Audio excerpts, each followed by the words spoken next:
এই তো সেদিন একজন মা এসে, বাচ্চার বয়স হচ্ছে আপনার 1.5 বছর, মা বাবা দুজনেই প্রচণ্ড অ্যাংশাস, এসে ঢুকে বললো, ডাক্তারবাবু আমরা বাড়িতে একদম বাচ্চাকে সামলাতে পারছি না, সারাক্ষণ লাফালাফি দৌড়াদৌড়ি, এখান থেকে আমাদের কোনো কথাই শোনে না। তো আপনি আমাকে একটু সাজেস্ট করুন তো ডাক্তারবাবু, যে আমরা কি এখন প্লে স্কুলে দেবো ওকে? তো এটা নিয়েই আজকের আমাদের topic, which will be the ideal age for going to play school. এই যে আজকাল প্রি স্কুল বা প্লে স্কুল প্রচুর হয়ে গেছে, এবং আমাদের আরবান এরিয়াস বলুন, সাবাবসে বলুন, সব জায়গাতেই একটা ট্রেন্ড চলে এসছে যে মেন স্কুলে, মেন স্ট্রিম স্কুলে যাওয়ার আগে একটা আলাদা একটা স্কুলে দেওয়া। হ্যাঁ, তো সেটা নিয়েই আমাদের আজকে আলোচনা, যে সেটা কতটা যুক্তিপূর্ণ, সেটাকে সেটা কি আদৌ ভালো না খারাপ, এবং সেটা কেন দেওয়া উচিত বা উচিত নয়। সো প্রথম যেটা ইম্পর্টেন্ট এক্ষেত্রে বলার, যে there is no ideal age for going to preschool. মানে এর কোনো ধরা বাঁধা নিয়ম নেই যে আপনাকে 1.5 বছরেই স্কুলে পাঠাতে হবে বাচ্চাকে প্রি স্কুলে, অথবা 2 বছরেই দিতে হবে, ঠিক আছে? এইগুলো আমি প্রোভাইডেড দ্যাট বলছি, অনেকের ক্ষেত্রে ধরুন এখনও জয়েন্ট ফ্যামিলিতে বিলং করেন, কিন্তু মোস্ট অফ দ্য, আমি জানি আরবান এরিয়াজে আজকাল কাজের প্রেশারের জন্যই হোক, বা অনেকেই আছেন যে অন্য জায়গায় থাকেন, সেখান থেকে হয়তো শহরে এসে সেখানে চাকরি করার সূত্রে হয়তো এসছেন, কিন্তু most of the families are nuclear family, মা বাবা এবং বাচ্চা। তাদের ক্ষেত্রে মেনলি আরও স্ট্রাগলিংটা বেশি হয়। বাট স্টিল অনেকের ক্ষেত্রে মারা, যারা এখনও হাউসওয়াইফ, হ্যাঁ, যারা বাড়িতে সময় দেন, তাদের ক্ষেত্রেও আমি বলবো যে এই যে প্রি স্কুল যেই টার্মটা বা প্রি স্কুল যেই যে ট্রেন্ডটা, এটা যে এসছে, সেটা কিন্তু কিছু জিনিস আছে যেগুলো পজিটিভ পয়েন্ট। যেরকম এক্ষেত্রে আমরা বলি একটা হোলিস্টিক অ্যাপ্রোচে কিন্তু অনেকটা ডিফারেন্স হয়, যেটা আপনি বাড়িতে বসে করাচ্ছেন, হ্যাঁ, সেটা যদি আপনি এই প্রি স্কুলে দেন। 2 নম্বর খুব ইম্পর্টেন্ট পয়েন্ট হচ্ছে যে ওদের অনেক বেশি না সেলফ এস্টিম বা সেলফ কনফিডেন্স অনেক বেশি বাড়ে এই প্রি স্কুলগুলোতে।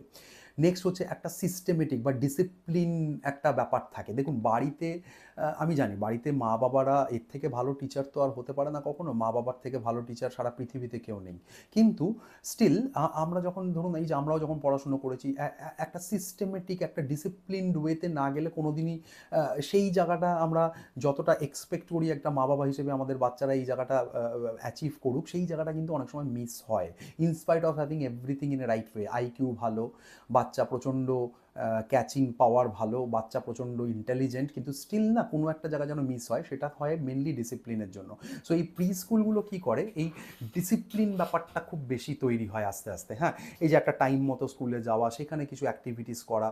নেক্সট হচ্ছে খুব ইম্পর্টেন্ট সোশ্যালাইজেশন। যেহেতু আজকাল আমরা নিউক্লিয়ার ফ্যামিলিতে আছি, সেই জন্য এই সোশ্যালাইজেশনসটা কিন্তু বাচ্চাদের প্রচুর এখন কমে যাচ্ছে। আমাদের সময় যেমন ধরুন আমরা জয়েন্ট ফ্যামিলিতে থাকতাম, কাকা, আমার বাবার ধরুন 5 ভাই, তাদের আবার বাচ্চারা আছে, তাদের সঙ্গে আমরা মিশলাম, তাদের সঙ্গে আমরা খেললাম, আমাদের টাইম অনেকটা সোশ্যালাইজেশনটা অনেকটা বেটার ছিল।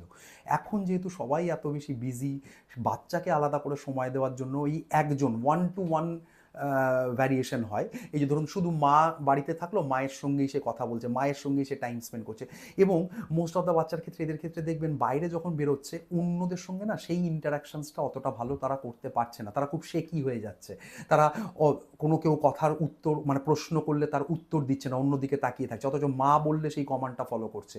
সো এটার কারণ হচ্ছে এই পুয়ার সোশ্যালাইজেশন। যেহেতু সে ডাইভার্সিফিকেশন তার নেই, সে অনেকগুলো লোকের সঙ্গে মিশছে না, হ্যাঁ, সে একমাত্র একজনকেই ফলো করছে, একজনের ভয়েসই শুনছে। তো এই সোশ্যালাইজেশনটাও কিন্তু খুব ইম্পর্টেন্ট আজকালকার দিনে, এবং যেটার জন্য আজকাল এই যে স্পেকট্রাম, এই যে এডিএইচডি, হ্যাঁ, এই বিহেভিয়ারাল কিছু সমস্যা, এগুলো কিন্তু আজকাল তৈরি হচ্ছে। কারণ এবং সবচেয়ে বড় কথা, তাদের বিহেভিয়ারাল সমস্যার মধ্যে দেখবেন খুব বাচ্চারা আজকাল একটা সেলফিশ অ্যাটিটিউড হয়ে যাচ্ছে, কারণ আমি একটা ভাব, হ্যাঁ, কেন তৈরি হচ্ছে? আমাদের মধ্যে যেমন একটা ওই শেয়ারিং কেয়ারিং এই ব্যাপারটা ছিল, আজকালকার বাচ্চাদের মধ্যে কিন্তু এই জিনিসটা অনেকটা কমে যাচ্ছে।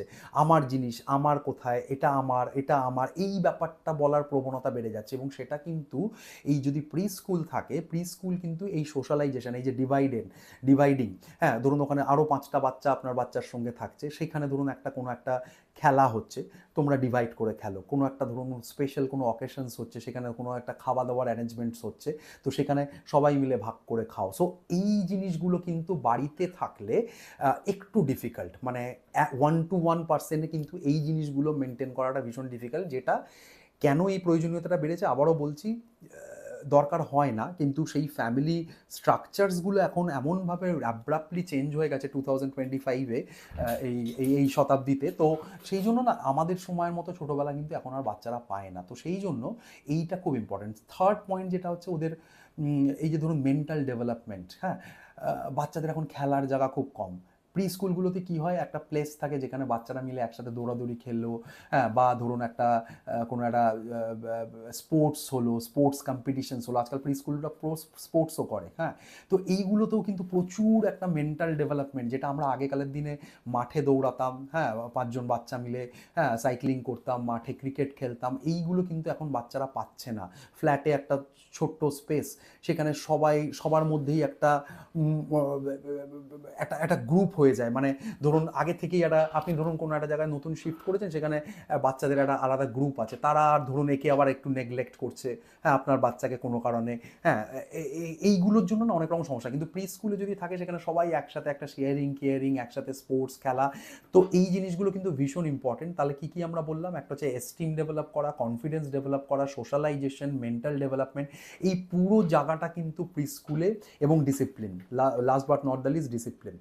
এইবার যদি আমরা বলি এজ লিমিট, এজ সেরকম স্পেসিফিক কিছু নয়, তবে বিভিন্ন স্টাডিজ যেটা বলছে ideal time should be in between 2 years to 2.5 years, মানে 2.5 বছর, 2 থেকে 2.5 বছরের মধ্যে প্রি স্কুলে যদি দেন তাহলে সেটা বেটার। এবং যখন ও হায়ার স্কুলে যাচ্ছে তখন তার ইনফ্যাক্ট তার অ্যাডমিশন, এই যে ডিসিপ্লিন ওয়েতে একটা চললে তার অ্যাডমিশন, হ্যাঁ, তার প্রসেস, এইগুলো একটা আগে থেকে অনেকটা আপনাদের হেল্প হবে, যেটা বাড়িতে শুধু থাকলে হয়তো নাও হতে পারে। আমি হচ্ছে না তা বলছি না, কিন্তু এটা থাকলে আপনারা অনেকটা অ্যাডেড অ্যাডভান্টেজে থাকবেন। সো আশা করি এই ভিডিওটা থেকে যে মা বাবাদের মধ্যে এই প্রশ্নটা আছে, বা সেদিন যে মা বাবাটি আমাকে প্রশ্ন করছিলেন প্রি স্কুল নিয়ে, যে স্যার আমি কি স্কুলে দেবো, this is the ideal time of that, মনে হয় তারও এই উত্তরটা পাওয়া হয়ে গেল। এরকম নতুন নতুন ডে টু ডে ভিডিওস নিয়ে আমি আপনাদের কাছে আসতে থেকেছি এতদিন ধরে, আরও আসতে থাকবো। প্লিজ আমার চ্যানেলটা সাবস্ক্রাইব করুন, একটু ফলো করুন ডক্টর সুমন্ত ভট্টাচার্য পেট স্পিক, এবং সবার মধ্যে এই নতুন নতুন ভিডিওগুলো, যেগুলো আপনাদের ডে টু ডে লাইফে অনেকটা হেল্প করে, অনেকটা কাজ অনেকটা আপনাদের হালকা করে দেয়, তো সেগুলো একটু শেয়ার করুন, তাহলে আমারও ভালো লাগবে। So thank you so much, আপনারা সবাই ভালো থাকবেন।